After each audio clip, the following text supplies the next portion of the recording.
મોસમ આવી છે અને આ મોસમમાં વિરોધ અને આંદોલન પણ થાય છે। ત્યારે પાટણ જિલ્લાના રાધનપુર તાલુકાના નજુપુરા, શેરગઢ અને સબદલપુરા ગામના લોકો લોકસભાની ચૂંટણીના બહિષ્કારના બેનર પણ લગાવી રોડ રસ્તાની સમસ્યાને લઈને બોર્ડ લગાવી ચૂંટણી બહિષ્કાર કરવાની ચીમકી આપી છે।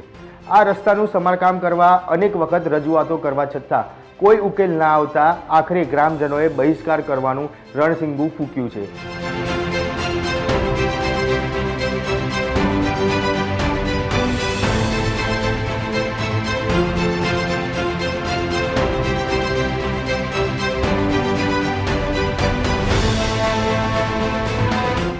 રાધનપુર તાલુકાના ભારતીય જનતા પાર્ટીના સંગઠનના પ્રમુખ લગધીરભાઈ ચૌધરીના ગામમાં લોકોએ ચૂંટણી બહિષ્કારનો બોર્ડ લગાવી વિકાસથી વંચિત હોવા તેવા સૂત્રોચ્ચાર પણ કર્યા હતા।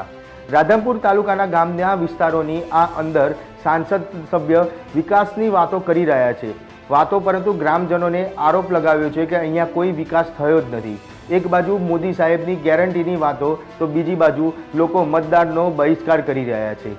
વાત ખુદ ભારતીય જનતા પાર્ટીના તાલુકા પ્રમુખ સંગઠનના ગામના લોકો જ મતદારોનો બહિષ્કાર કરી રહ્યા છે। ગયા છે પણ આ રોડ હજુ સુધી 22 વર્ષમાં એક પણ વાર મંજૂર નવો રોડ થયો નથી। ખાલી રિપેરિંગ કરવામાં આવે છે પણ ડામર ખાલી લાખીને જતા રહેશે, કોઈ વ્યવસ્થિત રીતે કામ કરતા નથી। અહીંયા જે ડિલિવરી પ્રસંગ હોય કે કોઈ પણ દવાખાનું હોય ત્યારે અમારે ખાલી 7 કિલોમીટરની અંદર અડધો કલાક જતા થાય છે રાધનપુરની અંદર, બરાબર। અને ચારે સાહેબ દબાણ વધી ગયું છે, રોડની કોઈ કામગીરી થતી નહીં, દબાણ હટાવાતું નથી, બરાબર। અને છેલ્લા 22 વર્ષની અંદર સાધનવાળાને એટલી તકલીફ પડે છે કોઈ વાત ન પૂછો।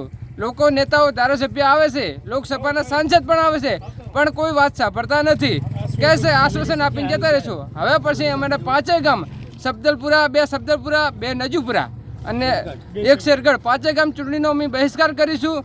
વોટ નહીં, રોડ નહીં તો વોટ નહીં, બરાબર। વોટ માંગવા કોઈએ આવવું નહીં, આવશો તો કોઈનું માન રહેશે નહીં। આ 5 ગામ અમે ચૂંટણીનો બહિષ્કાર કરીએ છીએ।